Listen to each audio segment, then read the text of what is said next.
बिस्मिल्लाहिर्रहमानिर्रहीम। अपने मिल्लत पे कयास अक़वाम मग़रिब से न कर, अपने मिल्लत पे कयास अक़वाम मग़रिब से न कर, ख़ास है तरकीब में क़ौम रसूल Hashmi. Distinguished guests, my respectable teacher and my dear brothers, Assalamu alaikum wa rahmatullahi wa barakatuh.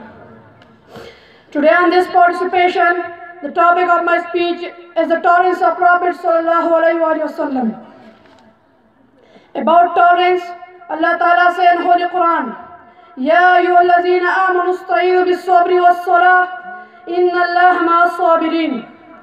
Oh, you who have believed, seek help through passion and prayer. Indeed, Allah has a passion. The life of Prophet ﷺ is a superb example of tolerance. It is his tolerance that let him forgive his worst enemies. While preaching Islam in Mecca, the Quraysh ostracized him and his family Banu Hashim. They lived in a valley called Shaib Abi Talib. There was scarcity of food and waters, and the believers had no means of income, and they were leading a very tough life for a period of 3 years. During this situation, this hard situation, the Prophet ﷺ remained calm and never thought about taking any sort of revenge.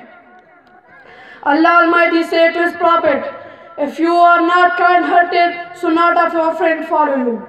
Dear brothers, the Quran described him as Rahmatul lil Alameen, a mercy unto the whole mankind and universe.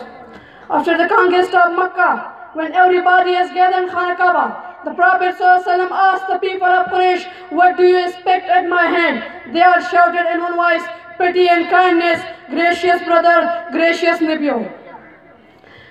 Prophet ﷺ forgave each and everyone. He even forgave Abu Sufyan and his wife, who were the worst enemy of Islam and Prophet ﷺ.